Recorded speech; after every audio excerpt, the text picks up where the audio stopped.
여러분 평안하십니까?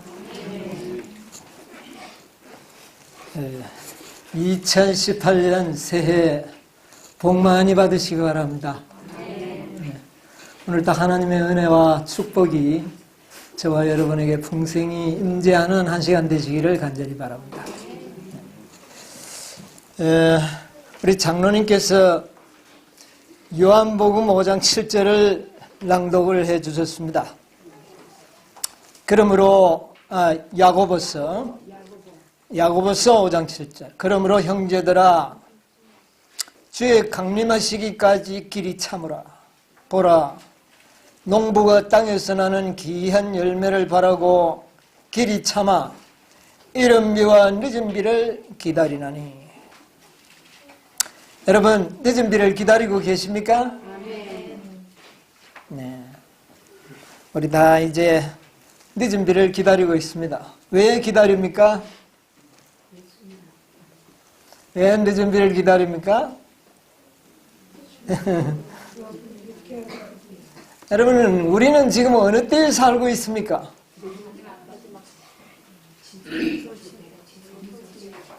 늦은 비 때가 됐습니까?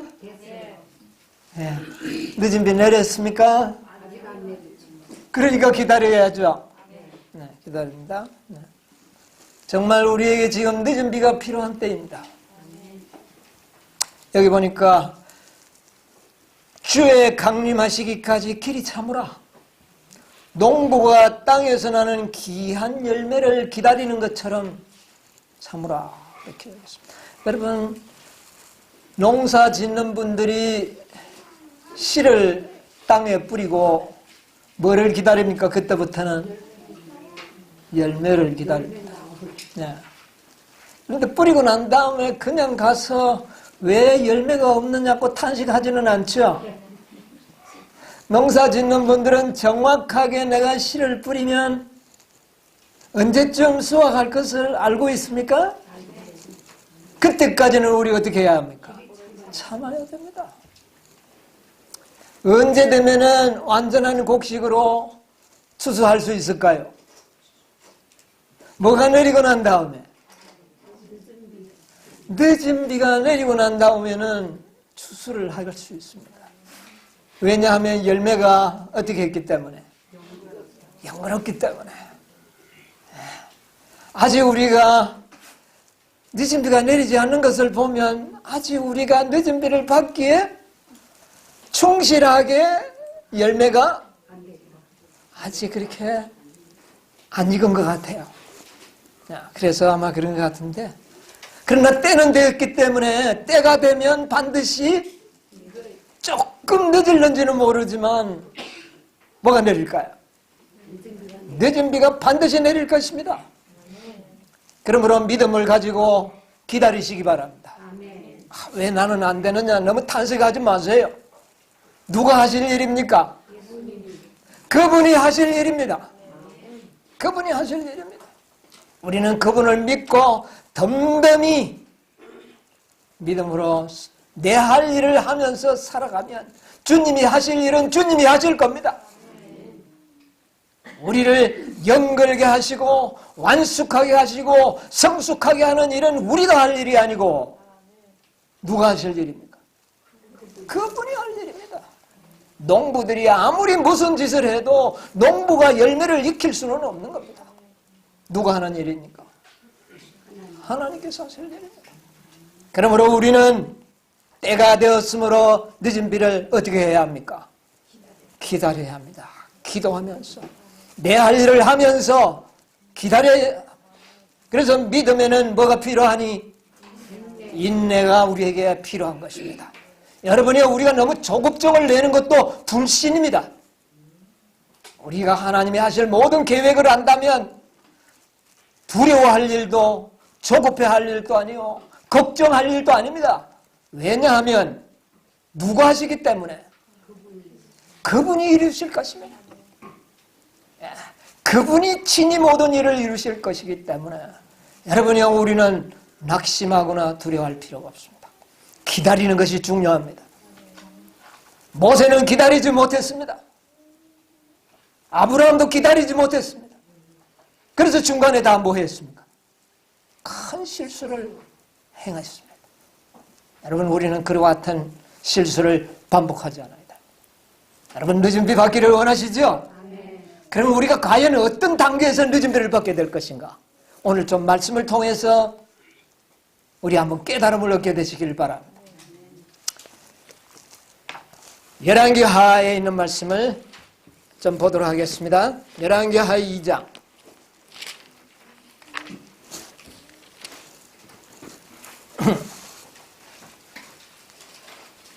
열왕기하 2장 1절부터 있는 말씀을 제가 보겠습니다.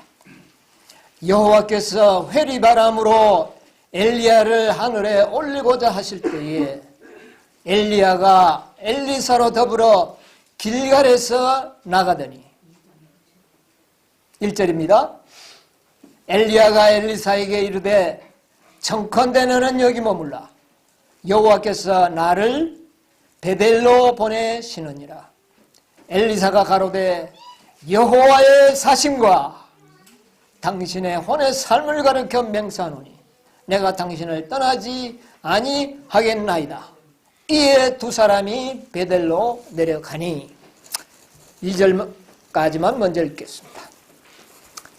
여러분, 이 엘리사는 엘리야를 통하여 선지자로 부름을 받은 참 귀한 선지자입니다. 그런데 그가 엘리야로부터 부름을 받고 난 다음에 엘리야를 이제 따라다니는데 오랫동안 따라다녔습니다.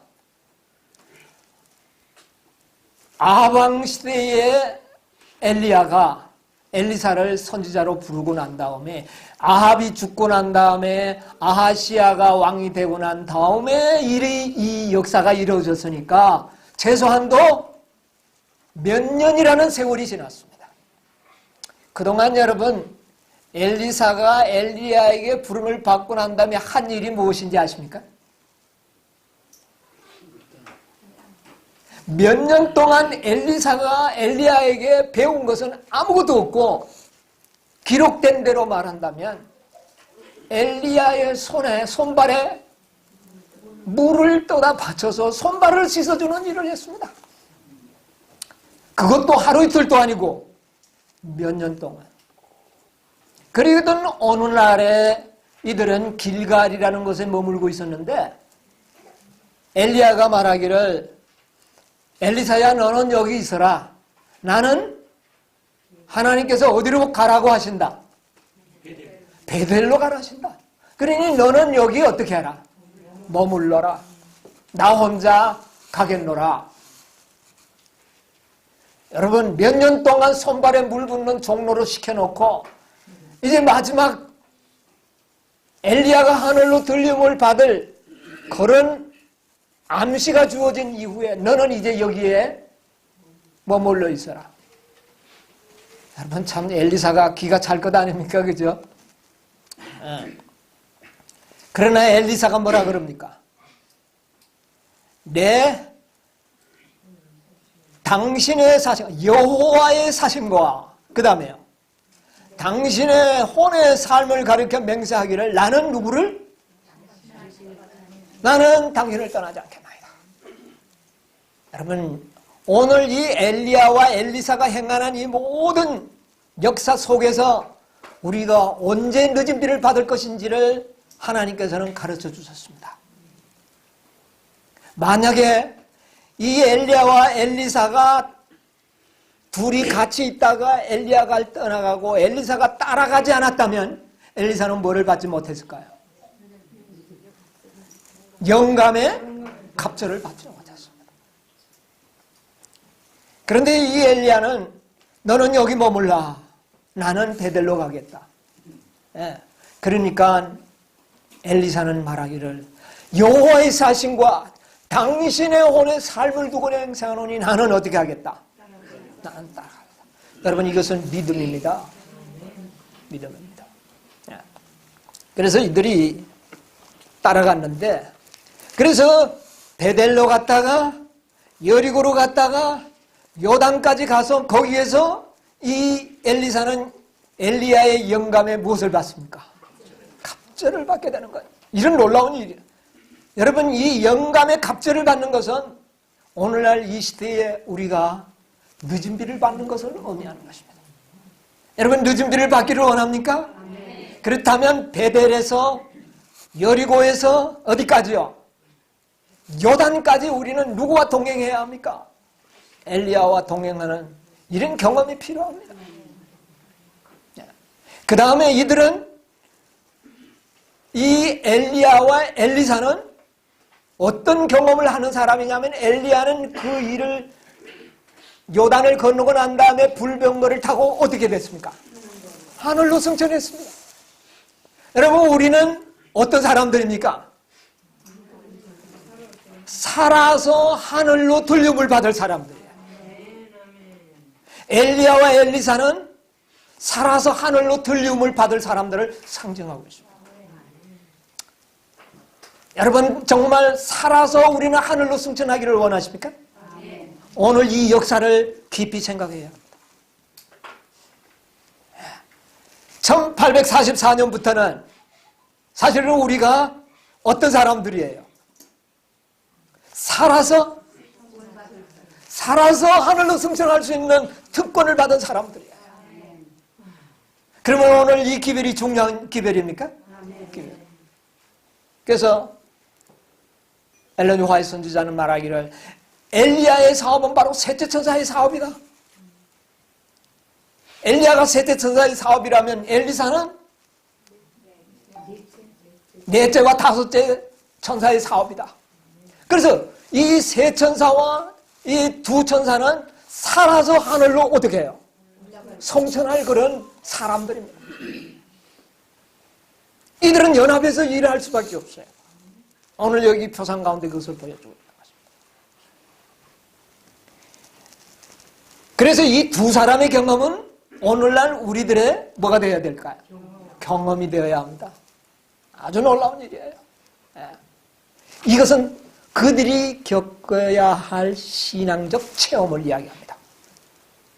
이것은 곧 오늘날 우리들이 걸어가야 할 체험들이에요.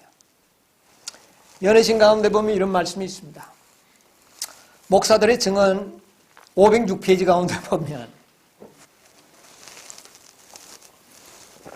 봄비 때에, 여러분 봄비 때는 무슨 때입니까? 늦은 비. 예. 우리나라는 가을이 늦은 비인데 이스라엘은요 봄이 늦은 비입니다. 예, 그렇게 이해하시고 들었어요. 봄비 때에 여호와 곧 번개를 내는 여호와께 비를 구하라. 늦은 비 때에 늦은 비를 구하라 그 말입니다. 우리에게 소낙비를 내려서 그가 너희를 위하여 비를 내리시되 이른 비를 너희에게 적당하게 주시리니 이른 비와 늦은 비가 전과 같을 것이라. 동방에서 이른 비는 파종기에 내리고 그것은 씨앗이 발아하는데 필요하다. 기름지게 하는 소나기와 영양을 받아 부드러운 삭이 올라온다.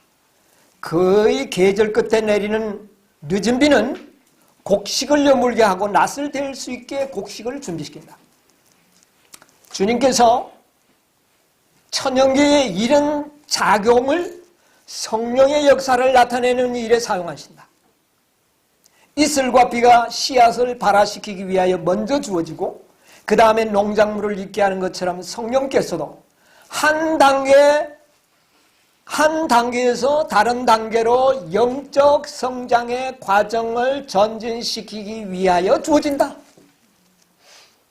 곡식이 익는 것은 영혼 속에서 하나님의 은혜의 역사가 완성되는 것을 대표한다. 성령의 능력으로 하나님의 도덕적 형상이 품성 속에서 완성케 된다. 우리는 그리스도의 모습으로 온전히 변화되어야 한다. 그런데 이 모든 역사는 누가 한다? 성령이 하시는 일이라고 이야기를 하고 있습니다. 그러면서 여기에 곡식에다 비유를 했는데 여기 농사 짓는 분들이 들어있기 때문에 제가 좀 말씀을 드립니다. 여러분, 이 모든 식물은 5단계를 거쳐서 추수가 이루어집니다. 생각 없이 농사 짓는 분들은 이걸 모를는지 모르지만 오늘날 현대 농사법을 연구하는 과학자들은 이 식물의 5단계의 성장을 이야기하고 있습니다. 이 5단계를 거쳐서 반드시 열매가 완숙이 되게 돼 있어요. 첫 단계가 뭘까요? 네, 첫 단계. 발화입니다. 발화. 여러분, 이 씨앗 속에는요, 하나님께서 그 유전자, DNA 속에 이 모든 식물이 발화에서부터 열매가 맺힐 때까지의 모든 계획을 넣어놓았습니다. 프로그램이 다 들어있다는 겁니다. 그래서 곡식을 심으면 그 다음에 이른비가 와서 풍성하게 접서줘서 그것이 어떻게 되느냐 하면 발화가, 이게 1단계입니다.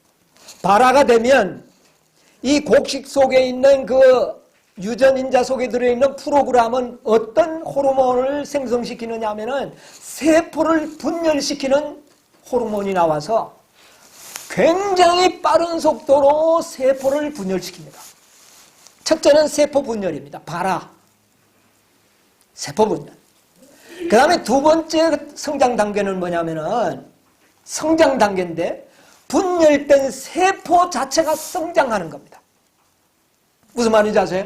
이미 발화가 되면은요, 이 식물이 완성할 때까지 필요한 세포가 먼저 만들어지고, 그 다음에 두 번째 단계는 그 세포가 성장하도록 만듭니다. 그래서 그 세포가 성장하면서 줄기가 올라오고 잎사귀가 쫙 올라요. 이게 두 번째 단계예요.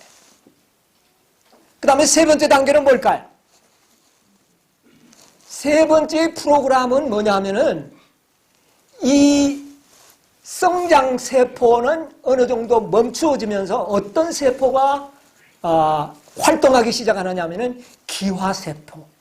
다시 말하면 꽃이 피고 생식세포, 열매가 맺히는 이 활동을 하게 만듭니다. 그래서 성장이 어느 정도 되면은 꽃이 피고 열매를 맺히는 이 활동을 식물 속에서 하고 있는데 그런 모든 활동은 하나님이 이미 계획하셨다는 겁니다. 그래서 그때 되면 그렇게 돼요. 그러면 생식세포가 완성이 되면 이 과일이 완성될 수요에 필요한 세포들이 다 만들어져 있습니다. 그 다음에 네 번째 단계는 이 열매 세포를 성장시키는 또 다른 호르몬의 작용이 있습니다. 이게 네 번째 단계. 그러면 이 열매가 어떻게 하느냐면은 충분히 굵어집니다. 사과 같으면 이렇게 굵어져요. 그런데 이 사과는 아직까지 추수하기에는 부족합니다. 다섯 번째 단계가 있는데 그것은 뭐냐면은 숙성 단계에 들어갑니다. 숙성 단계에 들어가면 이 줄기나 이런 모든 줄기 식물들은 노쇠 현상이 옵니다. 잎사귀나 줄기는 노쇠가 되고 모든 프로그램은 일체 어디에만 집중할까요? 열매를 완숙시키는 일에 모든 일이 다 집중되어서 이 열매가 이제 성숙이 되는데 이때 뭐가 필요하냐면은 늦은 비가 필요합니다.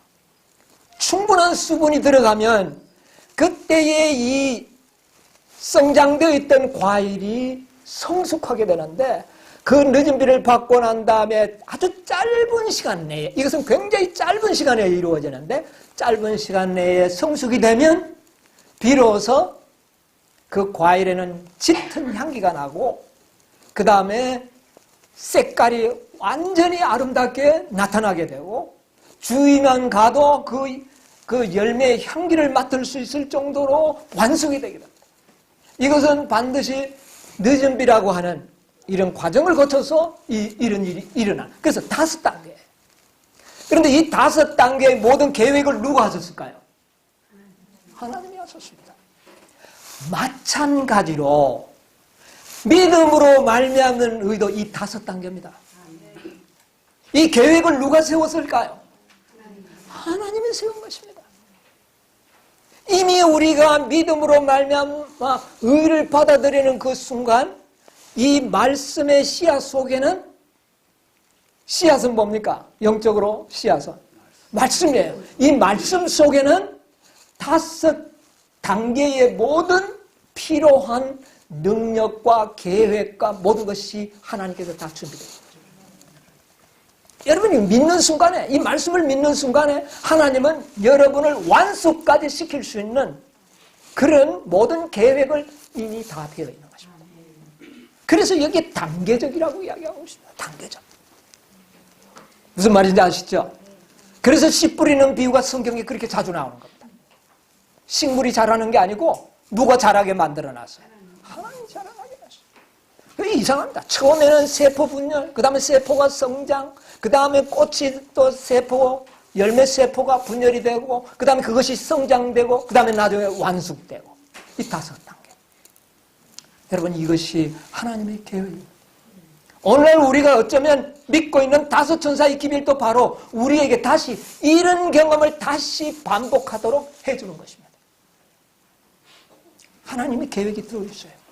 자, 그런데 여기에 이제 엘리사와 엘리야가 어디에서부터 시작합니까? 베들 아니죠. 길갈에서 시작하죠. 길갈에서 시작하는데, 여러분, 우리의 구원은 말입니다. 이것은 제가 좀 참고적으로 말씀드리겠는데, 우리가 완속되어서 구원받는 것이 아닙니다. 구원은 어디에서부터 시작이 됩니까? 영생의 시작은 어디서부터 시작해요? 하나님의 말씀을 말씀 그대로 우리가 어떻게 해요? 믿을 때에 이미 영생은 시작합니다. 바라에서 이미 우리에게는 뭐가 주어진 겁니까? 영생이라는 것이 시작이 됩니다. 식물은 거기에서부터 이미 모든 것이 시작이 되지 않습니까? 이것을 영적으로 우리가 고쳐 믿는다면은 바라 지점에서 뭐가 시작이 돼요? 영생은 시작되는 것이다. 그래서 여러분, 꼭 우리가 열매 맺혀서 구원받는 게 아닙니다. 실례를 들어볼까요? 우평강도 그가 달려가지고 예수님 보고 주여, 주의 나라가 임할 때 나를 기억해 주십시오. 주님께서 내가 오늘 너와 약속하겠다 라고 했을 것을. 자, 우평강도가 무슨 세포 성장할 기회가 있었고, 꽃이 필 시간이 있었고, 열매 맺을 시간이 있었나요? 뭐만 된 겁니까? 믿음으로 바라만 된 거예요. 바라만 됐어요. 세상만 나오죠. 그러면 그는 구원 받을까요? 안 받을까요? 받는 것입니다. 이게 믿음으로 받는 거예요. 그러나 그것을 만약에 그대로 성장할 수 있는 시간적 기회가 주어졌다면, 만약 우평강도가 오늘까지 살고 예수님 재림 오실 때까지 살았다면 어떤 단계까지 갈까요? 완숙 단계까지 가는 것입니다.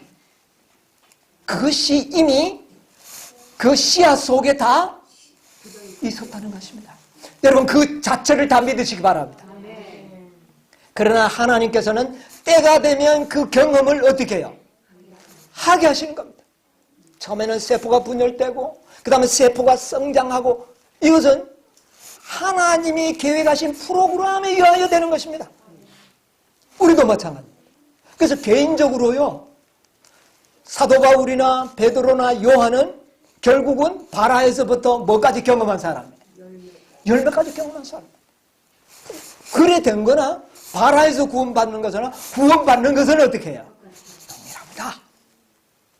그런데 지금 우리는 시대적으로 뭐가 맺히는 시대? 이게 오늘날 우리의 중요한, 그래서 현대진리라고 합니다. 이 시대는 지금 바라 시대가 아니고 성장 시대도 아니고 꽃이 피는 시대도 아니고 뭐 하는 시대? 열매가 완숙되어야 할 시대. 우리는 지금 그런 시대에 우리가 살고 있단 말이에요. 그러면 우리의 믿음의 표준이 하나님의 계획을 따라가야 합니까? 따라가지 않습니까? 따라가야 되는 것입니다. 시골에 농사 지으시는 분들 보면 가을이 열매 시절이 되었을 때 늦게 발화가 되는 식물들은 가을에 어떻게 합니까? 너무 늦게 되면 열매가 없지만은 조금 늦게 된 식물들은 보면 금방 뭐 조금 자라가지고 꽃이 피고 금방 떨어지고 열매 맺혀서 결국은 그 시기 안에 뭐를 맺히려고 그래요. 이게 현대주의입니다. 그러므로 우리는 걱정할 필요가 없어요. 오래 믿었던 분이나 지금 당장에 들어오는 분이라 할지라도 우리가 그 현대 진리를 받아들이면 열매 때는 뭐가 맺힐 수가 있어요? 열매가 맺혀요. 꽃이 피는 시기에 우리가 만약에 믿음을 시작했다면 그는 반드시 뭐를 피울까요? 꽃을 피는 것입니다. 시대적인 이것이 현대진리라고 그럽니다. 이 오늘날의 현대진리는 뭐를 맺히게 하는 것이다? 열매 맺. 그래서 열매 맺히지 못하도록 하는 모든 복음은 다 현대진리의 뭡니까? 원수입니다. 그래서 현대진리의 열매들은 누굽니까? 우리가 알고 있는 열매. 이제 복음이 확실하지 않습니까? 이 복음의 열매들은 바로 14만 4천. 이것은 어느 시대에 맺히는 겁니까? 늦은 빛 때. 마지막 때. 그래서 1844년부터는 늦은 빛 때가 되었기 때문에 이제 우리는 뭐를 받을 수가 있고 늦은 빛을 받을 수 있고 또 어떤 열매들은 늦은 빛을 받기 전이라도 어떤 것들은 또 완숙될 수 있어요? 없어요? 있어요. 남모퉁이의 양주 쪽에 가보면 아직 다른 밭에는 이삭이 10%인데 어떤 이곳은 완숙된 게 있죠. 그 알갱이를 하나도 주님께서는 어떻게 해요? 떨어뜨리지 않고 다 받아들이겠다. 이것이 죽은 자도 14만 4천에 들어간다는 얘기입니다. 왜? 그것이 뭐기 때문에? 완전한 열매이기 때문에. 이 식물 교훈에서 이것이 모두가 다 나타나는 거예요. 그래서 우리는 이 현대 진리를 아는 것이 그래서 중요한 겁니다. 그래서 만약에 사단은 지금 우리를 꽃이 피게 하는 것으로서 세상이 끝이 난다면 여러분 그 꽃은 뭡니까? 아무 쓸모 없는 거예요. 그래서 이 시대에 우리는 현대 진리 지금 발화를 한다 할지라도 뭐를 맺히게 해야 돼요? 열매를 맺히게. 여러분 우리는 3일 만에 열매를 맺힐 수가 있습니다. 3일. 우리의 믿음을 활용한다면 3일 만에 우리의 생애를 열면 왜냐하면 믿음은 바라는 것에 실상이요. 우리가 그렇게 믿을 때에 주님께서는 우리의 믿음을 그대로 믿음대로 되도록 해주시는 것입니다. 여러분 이 믿음의 도는 놀라운 것. 여러분 우리는 시기를 탓할 필요가 없어요. 물론 시기가 짧으면 열매의 수량은 좀 어떻습니까? 물론 적습니다. 적지만은 열매는 열매입니다. 하나가 맺히더라도 열매는 맺힙니다. 그 열매는 한 알갱이도 하나님께서는 버리지 아니하시고 하늘 곳간에 가져가시겠다는 말씀입니다. 이 놀라운 복음이 있는데 그것을 우리에게 단계적으로 보여주시기 위하여 엘리야와 엘리사의 행적을 여기에 기록해 놓은 겁니다. 여러분 길갈에서 시작을 했어요. 여러분 이 길갈이 경험을 우리가 찾아보면은요 참 재미있는데 이 길갈에서는 반드시 나와야 합니다. 여기 보니까 성경이 뭐라 그랬어요? 2장 1절에 엘리야가 엘리사로 더불어 길갈에서 어떻게 해요? 나가더니 여기 나가야 되는 곳이에요.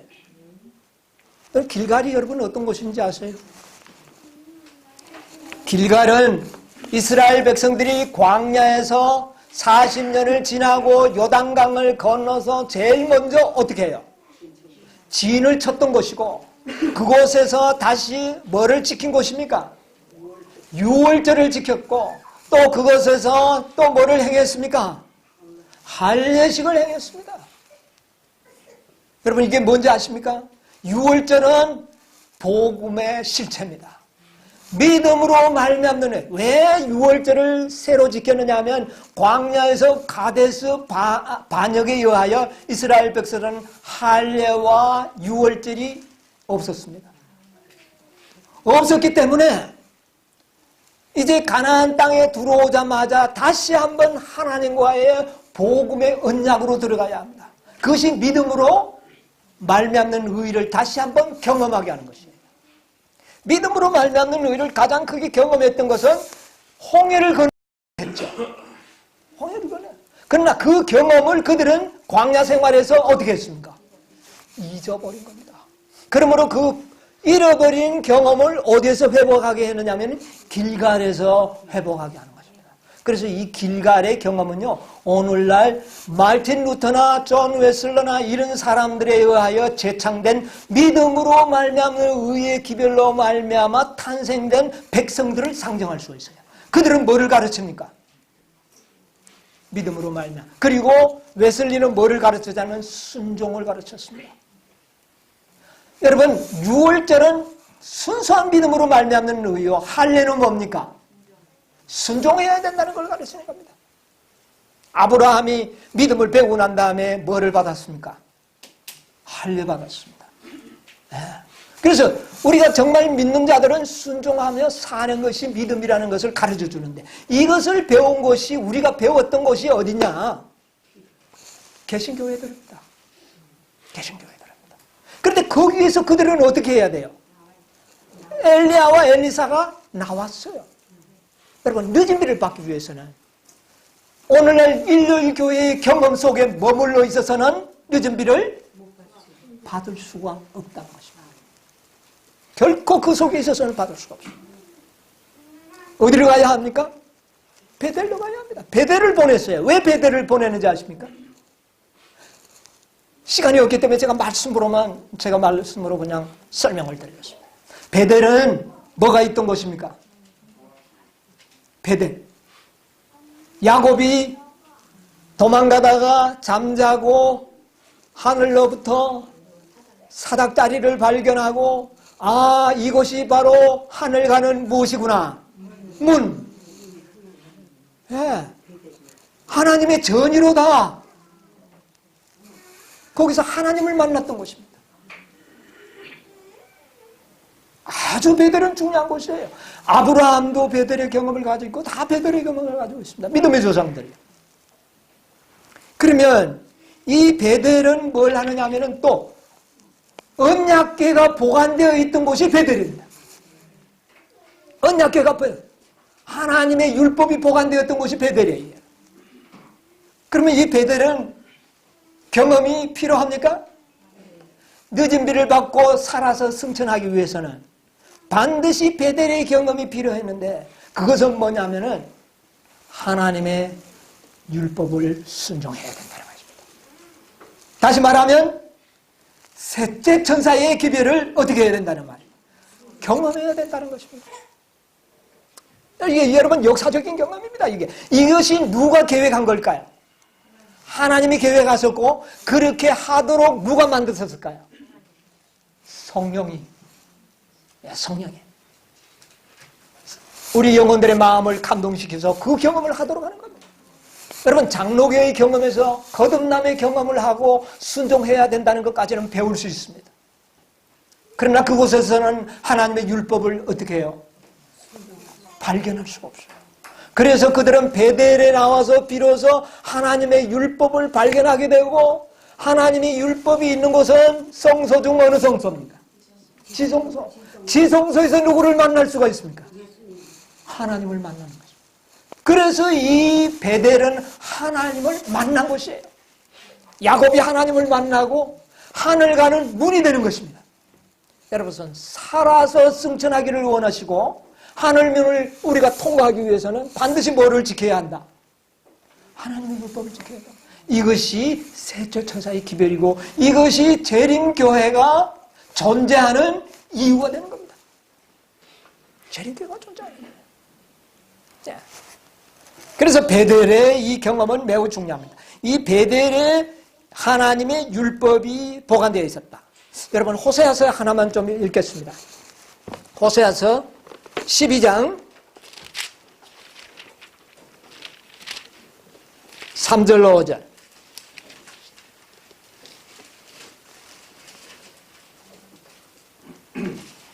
예, 제가 읽겠습니다.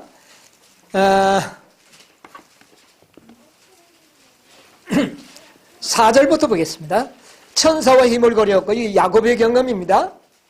이기고 울며 그에게 간구하였으며 하나님은 베델에서 저를 어떻게 해요? 만났었고 거기서 우리에게 말씀하셨느니라.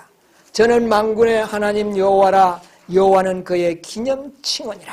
자, 이 베델에서 하나님을 만났다는 것은 셋째 천사의 기별을 믿는 자들은 다 어디로 들어가라?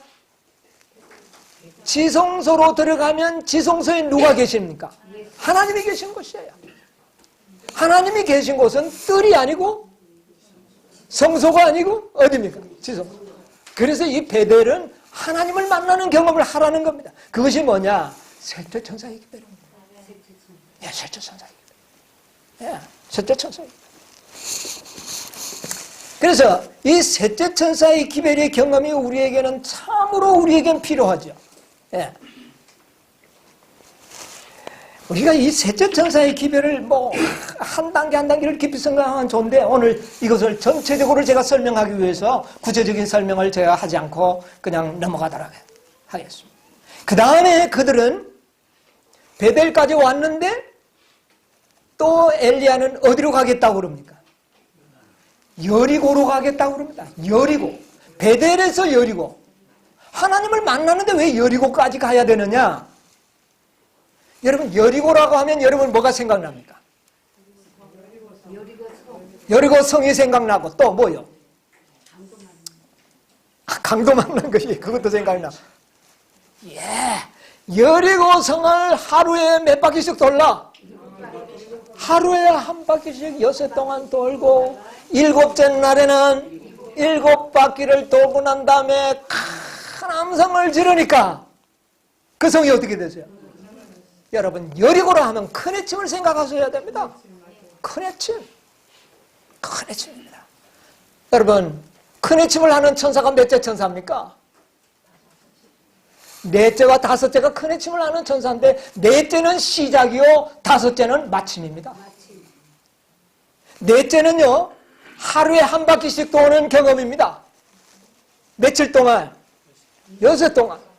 그 다음에 다섯째 천사는 하루에 7바퀴를 도는 완전한 믿음을 배우는 시대입니다. 여러분 이 여리고성은 뭐에 의하여 무너진 겁니까? 큰 해침은 어디에서 나온 겁니까?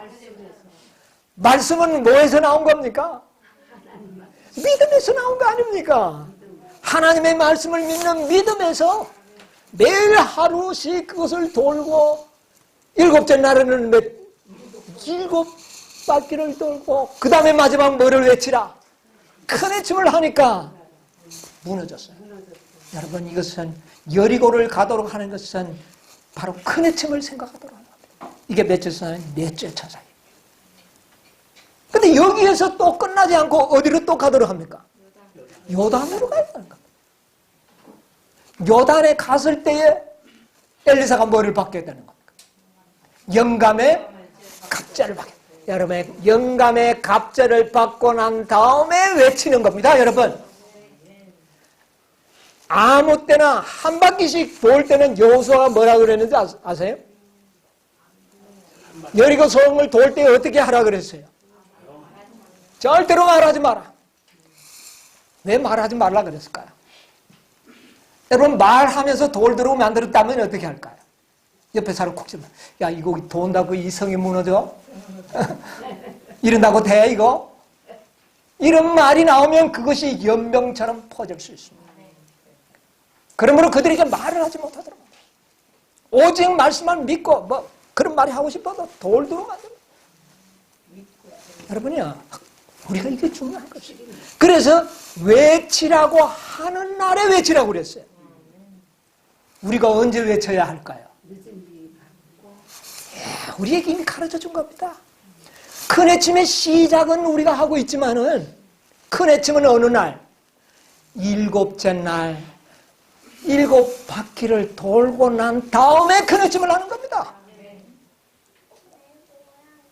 7바퀴를 돌고 난 다음에 돌고 났다는 말은 뭡니까 이제? 완전한 믿음. 우리의 믿음이 완전해졌을 때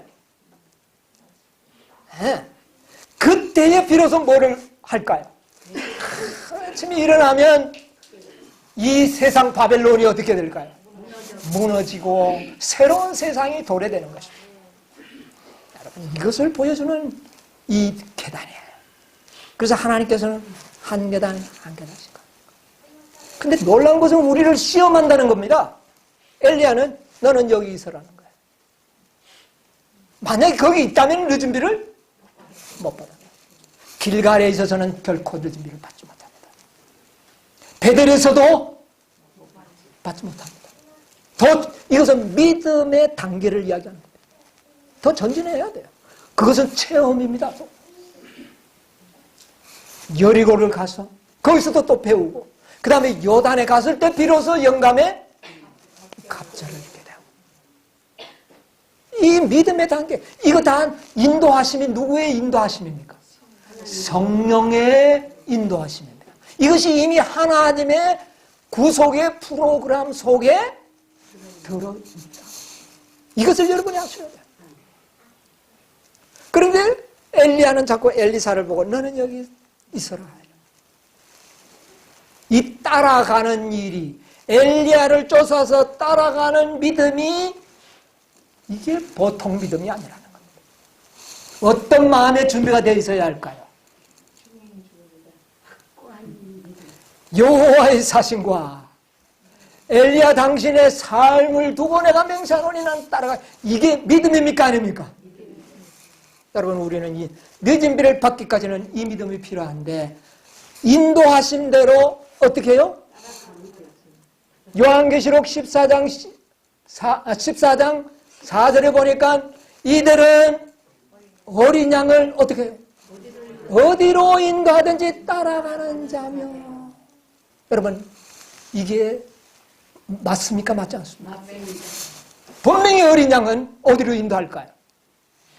길갈에서, 베델에서, 여리고에서 요단까지 가서 늦은 비를 받도록 하는 이것이 하나님의 계획이라는 거예요. 이것을 여기에서 보여준 거예요. 여러분 따라가야 하는데 따라가는 데는 누구의 믿음이 필요할까요? 엘리사의 믿음이 필요한 겁니다.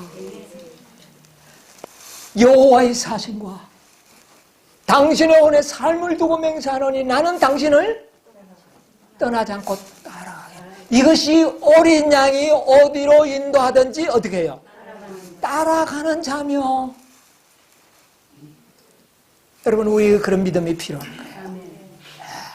이 믿음을 가지고 있지 아니하면 우리는 늦은 비를 받지 못합니다. 그리고 우리는 영감의 갑절뿐만 아니라 하늘로 승천할 수 있는, 살아서 승천할 수 있는 그 특권을 잃어버리게 돼요. 그래서 어떤 믿음으로 가야 된다는 걸 알아야 돼요. 그런데 참 이 시대적인 우리에게 매우 중요한 지혜를 줍니다. 엘리야가 저 같으면 말입니다. 엘리사야, 하나님 저를 보는데 너도 같이 가자. 이래야 될 것 아닙니까? 여러분 분명히 그렇죠. 3년 이상이나 자기에게 수종 들던 그 사랑하는 제자를 야 같이 가자. 이래야 될 텐데 자꾸 어떻게 합니까? 있으라고 그래요. 여러분 엘리야를 어린 양을 따라가는 것은 강요가 아니라 스스로 해야 된다는 것입니다. 절대로 강요가 아닙니다. 거기 있으면 구원이 없으니까 나오시오. 여러분 그게 아닙니다. 일요일교회에 있으면 구원이 없으니 나오시오. 여러분 그렇게 전도하는 이거는 방법이 잘못됐다는 걸 저는 이번에 깨달았어요. 저는 옛날에 그랬어요. 당신은 안식일 안 지키면 구원 없어요. 그러니까 개종해야 됩니다. 개종시켰어요. 이거는 뭐냐면 엘리야가 엘리사야 너 있으면 여기 안 돼. 가자. 하고 가자. 바로 이렇게 하는 겁니다. 그런데 엘리야는 그렇게 하지 않고 너는 어떻게 해라? 여기 있으라. 하나님께서 나를 베델로 보내신다. 나는 가겠다. 하니까 엘리사가 스스로 어떻게 합니까? 스스로 따라오게 만들었어요. 여러분이 이 기별은 강요와 어떤 협박에 의해서가 아니라 깨달음에 의하여 따라가는 자가 되어야 합니다. 여러분 일요일교회에서 아무리 안식일 개종돼도 구원 때문에 따라오고 뭐 이래가지고 와가지고는 안 됩니다. 뭐를 깨닫고 와야 돼요? 스스로 진리를 깨닫고 난 다음에 아 이게 진리구나. 그러므로 나는 이 진리를 순종해야 된다. 구원 얻기 위하여 순종하는 것이 아니라 그것이 무엇이기 때문에? 진리이기 때문에 이것이 하나님의 뜻이기 때문에 이것이 하나님을 사랑하는 것이기 때문에 나는 스스로 여기 있으라. 아닙니다. 나는 당신의 혼을 두고 말하는 이 말씀 순종하려면 이렇게 따라오도록 만드는 것이 하나님의 뜻이라는 거예요. 그래서 저는 요즘요 절대로 거기서 나오시오. 거기 있으면 안 됩니다. 그 말 안 합니다. 진리를 가르쳐주고 난 다음에 그가 스스로 오도록 힘과 용기는 제가 드리지만 거기 있으면 구원 없습니다. 이런 말 절대 안 합니다. 재림교회 있으면 구원 없으니 나오라 이런 말 저는 앞으로 안 할 겁니다. 개신교회 있으면 구원 없으니 나오라는 그런 말 안 할 겁니다. 여러분 개신교회 안에 구원이 있습니다. 그러나 개신교 안에 있으면은 늦은 비는 받지 못하고 살아서 승천하지는 못합니다. 확실합니까?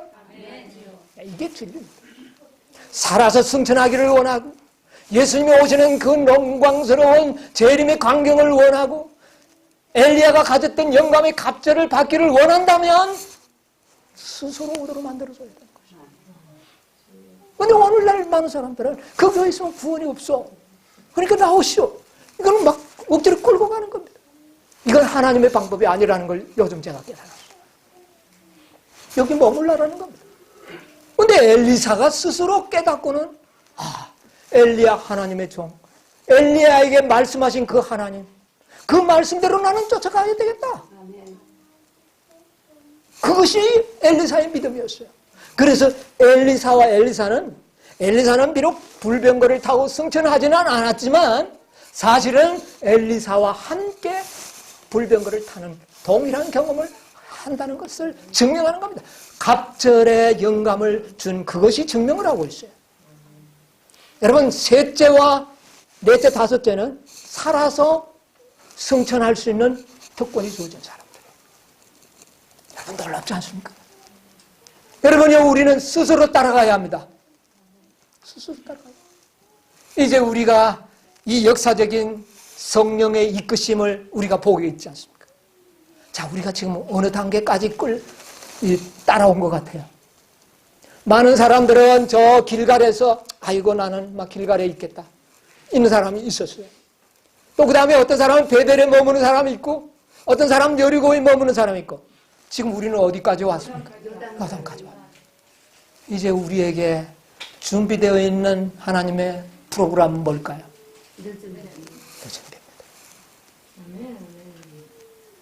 이제 마지막 단계에 우리가 왔다는 것을 이해하시게 되기를 바랍니다. 여러분 이 축복을 우리는 받을 수 있는 직전까지 온 사람들이에요.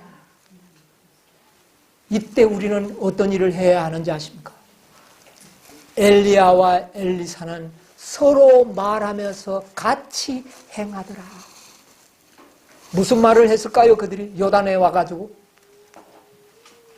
하나님의 놀라운 그 역사를 서로 이야기하며 믿음 이야기하며 그때 그들은 호련히 한 사람은 어떻게 해요? 하늘로 승천했고 한 사람은 영감의 갑절을 받았어요. 나는 이 역사적인 이 아름다운 모습을 보여준 것을 인해서 너무 감사합니다. 여러분이요 우리는 성도 없고 아무것도 없습니다. 베델은요 하나님의 집이 있었고 언약궤가 보관되어 있었고 멋진 장소였습니다.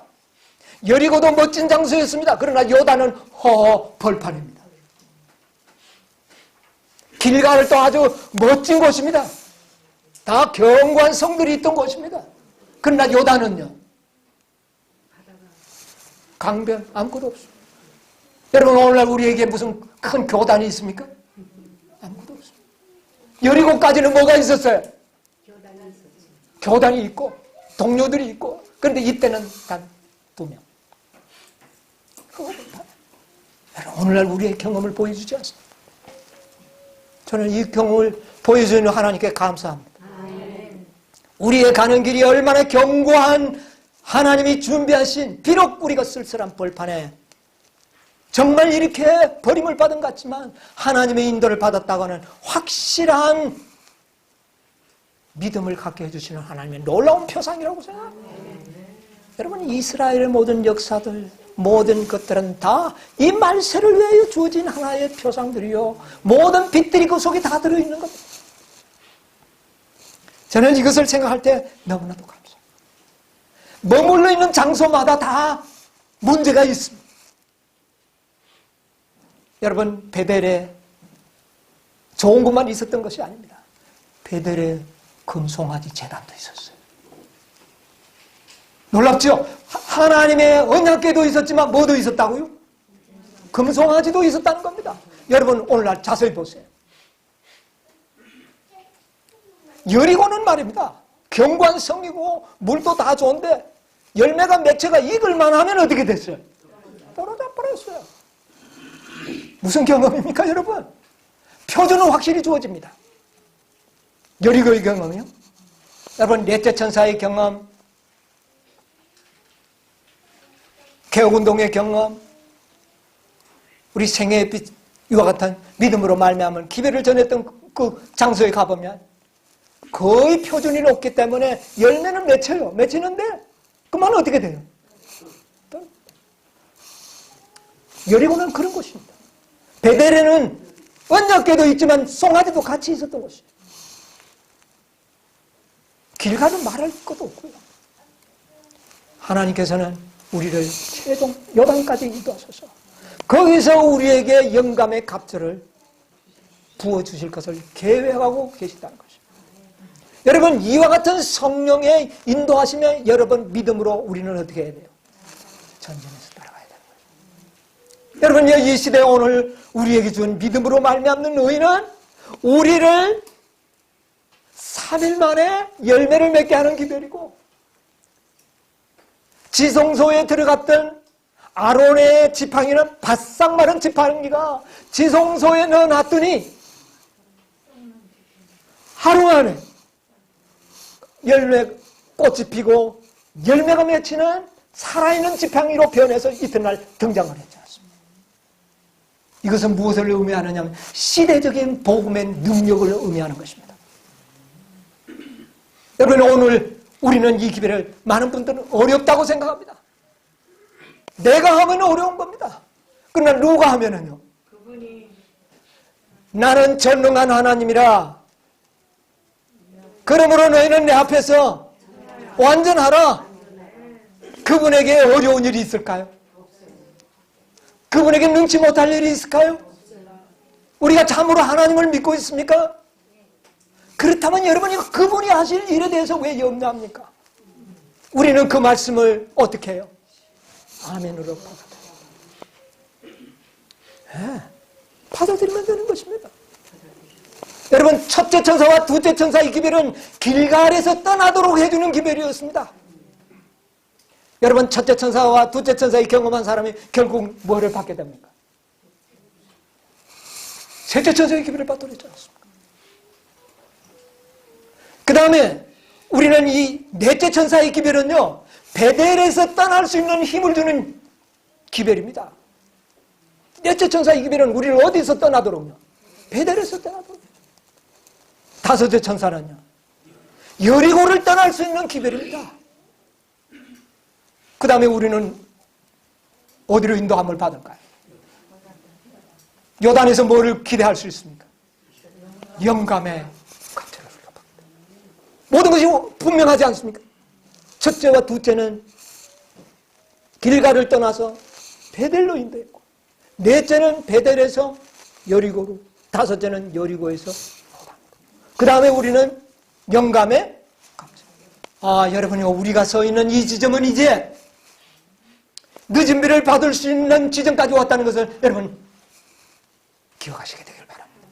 오늘 아침에 저는 영제 설교를 통해서 둘과 셋을 여러분 들었죠? 여러분 그냥 뭐 의미가 잘 들어왔는지 모르지만 셋과 둘이 아니고 여기는 뭡니까? 둘과 셋. 그래서 예수님께서도 셋과 둘, 둘과 셋이라고 이야기해요. 구약 성경에는 둘과 셋을 이야기합니다. 그러나 예수님께서는 먼저 셋과 둘을 이야기합니다. 이것은 성령의 역사하심을 잘 설명해 주고 있습니다. 둘은 뭡니까? 길갈에서 떠나도록 해주는 기회입니다. 사무엘이 어디에서 그 일이 이루어졌죠? 길갈 아닙니까? 길갈에서 떠나야 돼요. 그 다음에 베델에서와 여리고까지는 사실은 하늘로 승천할 수 있는 한 식구들입니다. 첫째, 둘째는 식구가 달라요. 그러죠? 첫째, 둘째는 개신교회를 위하여 주어진 기별이고, 셋과 다섯째까지는 재림교인들을 향하는 기별입니다. 그러므로 둘과 셋으로. 그러나 마지막 때는 이 기별의 실체의 역사는 첫째, 둘째, 셋째가 엮여지고, 그 다음에 넷째와 다섯째가 따로 구분이 되죠. 그러니까 이것은 셋과 둘이. 그러나 사실은 똑같은 경험이요 기별이라는 것을 합니다. 놀랍지 않습니까? 분명히 두 무리로. 지금 또 보세요. 둘과 셋이, 둘은 어디입니까? 개신교회와 세 천사와 이 안식일을 지키는 무리와 두 무리로 구분이 되어 있고, 지금은 세 천사와 두 천사가 구별이 되어 있고, 동일한 경험인데 조금 그것이 다르죠. 그러나 같은 역사를 그렇게 표현한 거예요. 그래서 우리가 지금 와가 있는 지점이 어느 지점인가? 이것을 우리에게 깨닫게 해주는 거예요. 분명히 요단이 확실합니까? 분명히 다섯째 천사가 있다는 걸 확신합니까? 그렇다면 이제 우리의 주님이 오실 재림의 날은 길지 않다는 것입니다. 포도원의 품꾼의 비웃을 봤을 때 다섯째 일꾼이 부름을 받았을 때는 불과 일할 수 있는 시간이 1시간이었고, 요단으로 인도받았던 엘리사와 엘리야는 불과 거기에서 얼마 행하지 않아 뭐를 영광을 누리게 되지 않습니까? 동일한 경험입니다. 여러분이요, 용기 내시고 믿음 준비하시게 되기를 바랍니다. 열심히 배우시게 되기를 바랍니다. 여러분이요, 시간을 탓하지 마십시오. 우리는 하룻밤새도 믿음을 받아들일 때 열매를 맺힐 수 있습니다. 제가 이것은 내일 저녁 아침에 좀 말씀드려야 합니다. 이 열매 맺히는 방법. 우리 열매 맺힐 수 있습니다. 하나님께서 준비하셨다는 말입니다. 내가 한다면 1년이 걸려야 하지만 하나님이 하시면 1시간에 순간적으로 이루어낼 수 있는 능력이 하나님께, 그 방법을 우리에게 가르쳐 주신 거예요. 모두가 열매로서 영감의 갑주를 받고 살아서 하늘에 승천하게 되기를 간절히 바랍니다. 그 일을 위하여 하나님께서는 우리에게 준비해. 이 시대적 기별을 따라가지 못하면은 결국은 구원도 잃어버립니다. 지금은 개신교 안에서 구원을 받을 수 있지만 일요일 법령이 내리고 난 다음부터는 이 기별의 역사 속에 동참하지 않는 자들은 구원을 받을까요? 그때는 안 되는 것입니다. 여러분, 우리는 그 시대가 가까웠다는 것입니다. 네. 우리는 그러므로 편한 것을 찾지 마세요. 이것은 아직 믿음으로 말미암는 의를 깨닫지 못할 때 좀 쉬운 방법을 택합니다. 왜? 누가 하기 때문에. 내가 하기 때문에 쉬운 방법을 택하는 거예요. 그러나 믿음의 방법은 하시는 분이 누굽니까? 하나님이 하시고 나는 뭐가 하는 겁니까? 나는 협력하는 것입니다. 그런데 잘못 깨달으면 내가 하는 일의 중심은 내가 되고 예수님이 나를 돕는 자로 만들어버립니다. 그렇게 되면 힘든 거예요. 예수님이 나를 돕는가 아니면 내가 예수님을 돕는 것입니까? 예, 그럴 수도 있어요. 그럴 수도 있지만은 주님이 하시는 일을 내가 돕는 것입니다. 내가 주님이 하는 일을 방해만 하지 않으면 주님은 쉽게 이루어버립니다. 쉽게 이루어버려요. 우리가 방해합니다. 왜 그런지 아십니까? 더디 믿는 자요. 우리가 믿음이 없어요. 하나님의 이적을 통하여 낫게 하려고 하는데 고쳐야 하고 받아야 할 사람은 믿음이 어떻습니까? 될까 말까 될까. 그런 자들을 위하여 하나님은 이적을 행하실 수가 없다고요. 그러므로 하나님의 일을 지연시키는 자는 누굽니까? 내가. 협력한다는 것은 믿는 것을 말하는 거예요. 주님이 하실 일을 내가 믿고 거기에 내가 순응할 때 주님은 일은 하신 것입니다. 우리는 안 믿어요. 죽어도 내가 뭐 보기 전에는 안 믿는다고 딱 도마와 같은 그런 믿지 않는 믿음을 가지고 있어요. 그런 믿음에 하나님께서는 능력을 행사할 수 없어요. 여러분, 저는 오늘 이 내용이 너무나도 광범위해가지고요. 제가 그냥 예언의 시는 거의 읽지 않고 말씀으로 만들었습니다. 여러분, 살아서 승천하는 무리의 그 영광을 누리시게 되기를 바랍니다. 강요하지 않을 것입니다. 스스로 따라오기를 기대하십니다. 여호와의 사심을 두고 맹세한 엘리사의 믿음으로 하나님의 말씀을 쫓아가시게 되기를 바랍니다. 분명히 우리는 영광스러운 주님의 재림을 우리의 살아서 우리의 눈으로 보고 환영하게 될 것입니다. 혹시 우리가 육신에 노쇠하여 죽는다 할지라도 특별 부활에 일어나서 그 영광과 축복을 반드시 경험하게 해주실 것입니다. 그래서 우리의 믿음은 바라는 것은 무엇입니까? 실상이 되게 하실 거예요.